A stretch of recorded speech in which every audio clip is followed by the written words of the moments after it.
할렐루야. 새벽 예배를 찾아주신 우리 모든 성도님들 진심으로 환영하고 축복합니다. 오늘 이 시간 함께 나눌 말씀은요, 이사야 25장 6절부터 8절까지의 말씀입니다. 제가 가진 성경, 구약 성경 994페이지에 있고요, 이사야 25장 6절부터 8절까지 제가 봉독해 드리겠습니다. 만군의 여호와께서 이 산에서 만민을 위하여 기름진 것과 오래 저장하였던 포도주로 연회를 베푸시리니 곧 골수가 가득한 기름진 것과 오래 저장하였던 맑은 포도주로 하실 것이며, 또 이 산에서 모든 민족의 얼굴을 가린 가리개와 열방 위에 덮인 덮개를 제하시며 사망을 영원히 멸하실 것이라. 주 여호와께서 모든 얼굴에서 눈물을 씻기시며 자기 백성의 수치를 온 천하에서 제하시리라. 여호와께서 이같이 말씀하셨느니라. 아멘. 우리 함께 말씀 위에서 잠깐 기도하시겠습니다. 은혜가 풍성하신 하나님 아버지, 오늘 이 하루도 주님의 말씀으로 또 하루를 시작하게 하심을 감사합니다. 하나님 아버지, 이 어려운 시대에 이 말씀 묵상을 통하여서 또 이 새벽 제단을 통하여서 또 새 힘 얻고 위로부터 오는 능력으로 이 하루를 이겨나갈 수 있도록 주님 크신 은혜를 이 시간 더하여 주시옵소서. 감사드리며 살아계신 예수님의 이름으로 기도드리옵나이다. 아멘. 함께 읽은 이 말씀 가지고 부활의 생명잔치라는 제목으로 잠깐 하나님 말씀 나누겠습니다. 최근에 발표된 한 미국 통계를 보니까요, 이 미국 전체의 이 3분의 1에 해당하는 인구가 코로나 블루, 즉 코로나로 인한 이 우울증과 불안 증세를 보이고 있다, 그렇게 밝혀졌습니다. 진짜 코로나 바이러스에 걸린 미국 인구 수보다 여러분 비교할 수도 없이 많은 그런 사람들이 지금 코로나로 인해서 어떤 심리적인 어려움 또 질병을 겪고 있다는 것입니다. 우리가 지도 위에 코로나 바이러스 확진 그 추세를 노란색, 빨간색으로 표시하는 것처럼 우리가 이 코로나 블루에 빠진 사람들을 만약 지도 위에 파란색으로 색칠한다면 아마 미국 전역이 붉은 아주 진한 파란색으로 뒤덮여 있을 것이다, 그렇게 전문가들은 분석을 하고 있습니다. 특히 이 코로나 블루 증세는요, 노년층이나 어떤 장년층보다는 젊은이들에게서 훨씬 더 많이 두드러지게 나타난다는 것입니다. 한마디로 노년층이 육체적으로 코로나 바이러스에 취약한 계층이라면 이 젊은이들은 심리적으로 이 코로나 블루에 너무나 취약한, 그야말로 지금 전 세대가 지금 이 힘겨운 싸움을 우리가 함께 벌이고 있다는 것입니다. 또한 이 코로나가 우리가 흔히 자연재해라고 말하는 허리케인, 지진 혹은 테러와 같이 이런 눈에 보이는 그런 자연재해가 아니라 눈에 보이지 않는, 손에 잡히지 않는, 피부에 그렇게 와닿지 않는다는 점에서 어디에서나 발생할 수 있다는 극도의 그런 불안과 두려움을 우리의 마음 가운데 심어준다는 거예요. 사랑하는 성도 여러분, 지금 저와 여러분은 어떻게 이 하루를 살아가고 있습니까? 여러분의 육체적 혹은 정신적 혹은 영적인 건강의 상태는 어떻습니까? 오늘 우리가 읽은 이 말씀에는요, 지금 마치 우리의 모습처럼 육체적으로 그리고 정신적으로 아주 강하게 짓눌려 있는, 그래서 아무것도 할 수 없는 그런 자들을 향한 하나님의 놀라운 회복의 선포가 담겨 있습니다. 울고 있는 자들을 위로하시는 하나님, 그 눈물을 닦아주시는 하나님. 특히 여러분, 우리는 지난 이 이사야 13장부터 23장까지 아주 길게 이 열방을 향해서 심판하시는 이 하나님의 메시지를 묵상해 오지 않았습니까? 이 세상의 포악자들, 다시 말해서 하나님 앞에서 교만하게 폭정을 행하는, 압제를 행하는 그 사람들 때문에, 그 정부들 때문에 수많은 사람들이 고통당하고 괴로워하고 여러분 짓눌림을 당했다는 거예요. 그래서 여러분 우리 하나님은 뭡니까? 단순히 그 부정의한 자들을 무찌르시고 그들의 부정의함을 꺾으실 뿐만 아니라 또한 그들로 인해서 죽음의 눈물을 흘려야 했던 그 모든 사람들을 위해서 지금 부활의 생명잔치를 하나님께서 벌이신다는 것입니다. 여러분 6절에 보십시오. 만군의 여호와께서 이 산에서 만민을 위하여, 그렇게 말씀합니다. 만민을 위하여. 지금 이 잔치는 이스라엘 백성들만을 위한 잔치가 아니라는 거예요. 지금 특별히 이사야 24장부터 27장까지는요 이 이사야의 작은 묵시록이다 해서 이제 종말에 일어날 일들에 대한 어떤 예언을 담고 있는 그런 묵시록에 가까운 그런 장르라고 말할 수 있습니다. 그렇기 때문에 지금 온 나라 열방의 모든 짓눌린 백성들이, 상처받은 백성들이, 이 죽음의 그늘 아래 놓여진 백성들이 지금 이 잔치에 초대되고 있다는 것입니다. 여러분 만민을 위해서 하나님께서 무엇을 베푸십니까? 기름진 것과 오래 저장하였던 포도주로 연회를 베푸시리니, 곧 골수가 가득한 기름진 것과 오래 저장하였던 맑은 포도주로 하실 것이며. 아멘. 자, 여러분 보십시오. 지금 이런 한마디로 이런 잔치의 언어는요 고대 세계에서는 전형적으로 이제 새로운 왕이 되관식을 가질 때 베풀어졌던 식사의 자리, 연회의 자리, 그렇게 우리가 해석할 수가 있습니다. 그러니까 지금 하나님께서 뭡니까? 이 땅과 하늘의 모든 더러운 악의 권세들을 전부 박탈하신 후에 이제 새로운 통치의 시대를 선포하시면서 이 잔치를 베풀고 계신다는 거예요. 그러니까 여러분 이 잔치가 여러분 무엇을 의미합니까? 새로운 시대를 의미하죠. 새로운 통치를 의미한다는 거예요. 그래서 여러분 예수님께서 이 땅에 오셨을 때 여러분 마을마다 곳곳에 가시는 곳마다 뭘 하시죠? 잔치를 여신 거예요. 연회를 베푸신 거예요. 이 땅에서 짓눌려 있던 여러분 세리와 죄인들과 창기들을 불러 모아서 잔치를 벌이시는 거예요. 이게 뭘 의미합니까? 예수 그리스도를 통한 새로운 통치의 시대가 도래했다는 거예요. 이전과는 전혀 다른 그 통치가 그 잔치에 참여한 모든 사람들에게 이루어진다라는 것입니다. 여러분 믿으십니까?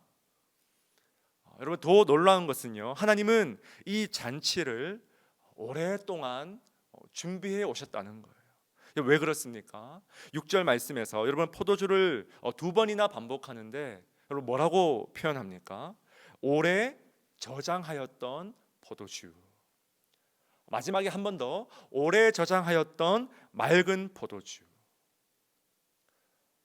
우리는 하루빨리 이 잔치를 고대하며 이 잔치를 사모하며 기다리고 있지만 오래 참으시고 오래 일하시고 이 마지막 부활의 생명 잔치를 위해서 오랫동안 포도주를 준비해 오시는 이 하나님의 열심, 우리가 때로는 한숨 짓고 여러분 눈물 짓고 눈물을 흘리면서 우리가 애통하며 슬퍼하는 그 순간에도 하나님은 마치 때를 기다리는, 여러분 때를 기다리며 포도주를 오랫동안 저장하는 한 명의 그 농부와도 같이 그렇게 지금 이 순간에도 열심으로 하나님께서 일하고 계신다는 것입니다. 계속해서 여러분 7절 보십시오. 하나님은 모든 민족의 얼굴을 가린 가리개와 열방 위에 덮인 덮개를 제거하신다. 여러분 이 말씀은 바로 이 잔치의 성격을 잘 보여주는 그런 말씀이죠.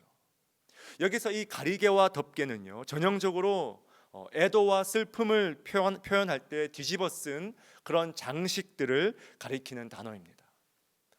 극단적인 슬픔과 여러분 애통에 빠져 있어서 여러분 위로받기조차 거부하는 그런 자들이, 극단적인 우울감과 눌림에 사로잡힌 자들이 여러분 이 잔치에 지금 참여할 때 어떤 일들이 벌어진다고요? 하나님께서 그 모든 덮개들을 친히 제거해 주신다는 것입니다. 그리고 이제 8절 클라이막스죠. 사도 바울이 그토록 사모했던 말씀, 아니 사도 요한이 그토록 사모했고 우리 모두가 간절히 사모하는 바로 그 말씀이죠. 8절 여러분 뭐라고 시작합니까? 사망을 영원히 멸하실 것이라. 믿으십니까? 사망을 영원히 멸하실 것이라. 여러분, 새로운 통치와 새로운 시대가 계시되는 이 하나님 나라 잔치에 참여한 모든 사람들을 위해서 하나님은 인류의 가장 큰 고통이자 난제인 이 사망의 사망을 선포하신다는 거예요. 죽음의 죽음이죠. 사망의 사망이죠. 특히 여러분, 여기서 멸하다라고 번역되는 이 단어를 우리가 직역하면 삼킨다라는 뜻을 가지고 있습니다. 다시 말해서 하나님께서 마침내 사망을 삼키신다, 그런 뜻인 거예요. 그래서 뭡니까? 여러분, 사도 바울도 예수의 부활을 선포하면서 사망을 삼키고 이기리라 했던 바로 이 8절 말씀이 그대로 성취되었음을 고린도전서 15장에서 선포하고 있다는 거예요. 여러분, 이 특별히 사망을 삼킨다라는 이 표현이 왜 의미가 있냐 하니까요, 이 당시에 이 고대 근동의 신화나 가나안의 여러분 그 신화를 우리가 살펴보면 죽음도 하나의 인격을 가진 신처럼 취급을 받았다는 거예요. 그래서 우리가 아마 구약 시대의 사람들에게, 일반적인 사람들에게 죽음이 뭐라고 생각하십니까? 그렇게 인터뷰를 한다면 그들은 아마 이렇게 대답했을 거예요. 죽음이란 죽음의 신에게 집어 삼켜지는 것이다. 집어 삼켜지는 것이다. 여러분, 그래서 우리가 성경을 보면 마치 이 죽음을 의인화해서, 죽음을 향해서 마치 살아있는 생명체처럼 이 죽음을 향해서 인격 대상체처럼 취급하고 있는 경우가 참 많다는 거예요. 사망아, 너의 승리가 어디 있느냐? 사망아, 너는 왜 족한 줄을 모르고 욕심을 부리느냐? 여러분, 이런 표현들이 지금 전부 뭡니까? 성경 시대의 사람들이 가졌던 하나의 사고방식이었다는 거예요. 자, 그렇다면 지금 이 본문에서 이런 맥락을 가지고 이 본문을 보면 지금 하나님께서 하시는 능력의 일은 여러분 무엇입니까? 삼킨다라는 같은 단어를 그대로 사용해서요, 인간들을 짓누르게 하고 인간들을 삼켜버리는 그 죽음과 사망 자체를 집어 삼켜버렸다. 여러분, 믿으십니까? 여러분, 이 당시의 구약 사람들에게는요, 너무나 파워풀한 그런 메시지였다라는 거예요. 사망을 집어 삼켰다. 요즘 우리도 마찬가지예요. 어떤 두려움에 사로잡힌다라는 표현을 쓸 때 우리가 어떻게 표현합니까? 두려움이 나를 삼켰다. 절망이 나를 삼켰다. 어떤 공포가 나를 삼켰다. 우리가 그런 표현을 쓴다는 거예요. 그런데 우리 하나님은 어떤 하나님이십니까? 이 부활의 생명 잔치를 통해서 나를 집어삼키고 있는 미래에 대한 모든 막막한 그 두려움들, 절망감, 죽음에 대한 공포, 사망에 대한 불안함, 그로 인해 파생되고 발생하는 모든 우리의 심리적인 우울한 마음들 자체를 집어삼켰다는 거예요. 믿으십니까?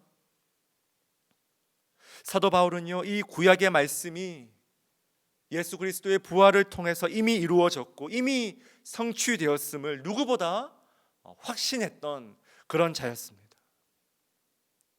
물론 우리도 여전히 최종적인 부활의 그 순간을 고대하며 기대하며 살아가지만 이미 성취되었고 이루어진 이 말씀의 능력을 우리가 누리며 하루하루 누리며 살아갈 수 있어야 된다는 거예요. 사랑하는 여러분, 부활의 생명잔치를 이처럼 하나님께서 오랫동안 준비하셨고 이미 시작하셨으며 이제 최종적인 성취를 우리 눈앞에 두고 있는데, 그럼에도 불구하고 저와 여러분은 지금 오늘 이 하루를 무엇 때문에 슬퍼하고 있습니까? 우리는 무엇 때문에 여전히 울고 있습니까? 우리는 지금 무엇 때문에 그렇게도 답답해합니까? 사망을 집어삼키시는 하나님, 우리의 모든 두려움과 눈물과 염려와 우울함을 집어삼키시는 하나님, 바로 그 하나님께서 오늘 이 시간도 이 말씀을 통해 저와 여러분에게 새 힘 주시길 주님의 이름으로 간절히 축원드립니다. 우리 함께 이 시간 주신 말씀 기억하며 함께 한번 기도하길 원하는데요, 하나님, 최악의 상황에서도, 큰 인생의 위기 속에서도 이 부활의 생명잔치를 영적으로 누릴 수 있는 그 믿음과 신앙을 우리에게 허락하여 주시옵소서. 오늘도 이 하루, 이 말씀이 나에게 주어진 이 하루를 버틸 수 있는 유일한 힘과 위로가 되게 하시고, 주님께서 모든 걱정과 근심과 염려와 두려움을 집어삼키신다는 이 말씀 의지할 수 있도록 주님 우리의 영혼을 인도하여 주시옵소서. 오늘은 목요일입니다. 미국과 전 세계 원근 각지에 흩어져 있는 우리의 가족과 자녀들을 위해서, 또한 몸이 아픈 지체들을 준 그 가족들을 위해서 여러분 함께 기도해 주시고요, 특별히 우리 바울 청장년부 공동체를 위해서 기도해 주시기 바랍니다. 우리 젊은 가정의 지체들이 이 어려운 시대에 말씀과 기도로 영적인 중심을 단단히 잡을 수 있도록 주님 특별한 은혜를 허락하여 주시옵소서. 우리 함께 합심으로 이 시간 간절히 기도하며 나아가시겠습니다. 함께 기도하시겠습니다.